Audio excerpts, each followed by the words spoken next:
سمعت عن قصة البنت السورية اللي تزوجت شيخ دين بحريني، وبعد ما جابت منه ولد عطاها زوجته الأولى تربيه، وسفر السورية ولغى فيزتها وحرمها من طفلها. شيخ دين بحريني عمره نهاية 40، كلم خطابات في سوريا عشان يتزوج بنت سورية صغيرة، وبعد بحث طويل حصل بنت سورية اسمها حوراء، وراح خطبها من بيت أبوها وعجبته، وقال إلى أهل حوراء سبب زواجه من الثانية إنه بينه وبين زوجته الأولى مشاكل، وعايش معاها فقط عشان الأطفال. يوم شاف الشيخ حوراء عجبته وكان يبغى يتزوجها على طول، ولكن الأب قال له لازم تصبر لأنه بنتنا صغيرة وبتتغرب، لازم نفكر في الموضوع ما يصير بين يوم وليلة نوافق على الزواج. وقرروا إنه الشيخ يتكلم مع حوراء فترة عشان يتعرفون على بعض أكثر، وبعدها يقررون. تكلمت حوراء مع الشيخ لمدة 4 أشهر، وكان طيب معاها ويعاملها أحسن معاملة في التليفون، وكانوا يتكلمون مع بعض طول اليوم، وما ينام إلا إذا نامت حوراء وعطاها الاهتمام والحنان طول 4 الأشهر. فوافقت حوراء عليه وتزوجته، لأنها حست إنه بيكون لها مثل الأب والأهل في الغربة لو تزوجته وراحت البحرين.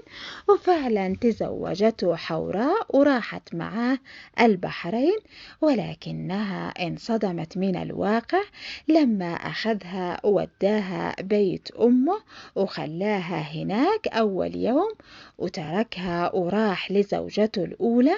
فعرفت حوراء إنه ما كان صادق في موضوع علاقته بزوجته الأولى، ولكنها قالت خلاص أنا تزوجته وأجيت البحرين، فخلاص لازم أتقبل إني أكون زوجة ثانية وأعيش.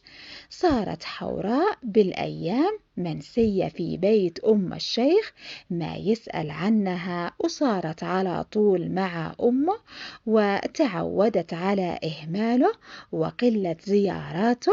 ومرت الأيام والسنوات حتى جابت حوراء ولد وسميته جاد، وصار جاد كل حياتها. بعد أشهر من ولادة جاد قالت حوراء إلى زوجها أبغى أروح أسوي عيد ميلاد جاد في سوريا وسط أهلي، ما في أحد شاف جاد منهم. فوافق وقال لها بنروح إيران زيارة، وبعدها بنطلع من إيران وبنروح سوريا بيت أهلش. فرحت حوراء وأهلها فرحوا لأنهم أخيرا بيشوفون جاد. وصلوا إيران، وبعد كام يوم قال الشيخ لحوراء إنه ما في حجوزات إلى سوريا، وإذا تبغي تروحي سوريا لازم هي تروح بروحها، وثاني يوم هو وابنه بايجون عشان يشوفون أهلها جاد. قالت حوراء الولد يرضع وبايبكي، قال لها مجرد كام ساعة وبنوصل سوريا. المهم وفعلا صدقته حوراء وسافرت سوريا، وكانت فرحانة وصارت تجهز البيت لعيد ميلاد جاد عشان إذا وصل ابنها وزوجها.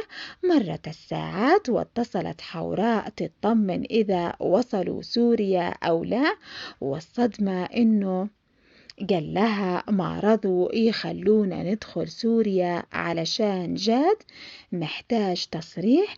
صار يكذب عليها أيام وأشهر ويقول لها اصبري بيجهز التصريح وجاي. حوراء قالت له خلاص ما أبغاكم تجون، أنا برجع البحرين، ابني وحشني. ولكن انصدمت حوراء في النهاية إنه ألغى إقامتها وطلقها بدون علمها وما تقدر تشوف ابنها. صارت حوراء تبكي وانهارت وتترجى الشيخ ما يحرمها من ابنها، ولكنه كان يذلها. كلمت حوراء شيوخ عشان يساعدوها، كلهم رفضوا يسمعوها. كلمت حوراء محامين ولكنهم طلبوا منها مبالغ خيالية عشان يساعدونها، وكانت تترجاه ليل ونهار، لكن للأسف خدعها. وظلت حوراء تبحث عن ابنها، والشيخ البحريني يتهرب منها. وأتمنى من الأعماق أنها تصل لابنها وتأخذه بأحضانها. تحياتي للجميع، وأتمنى الاشتراك بالقناة وتفعيل زر الجرس ليصلكم كل جديد.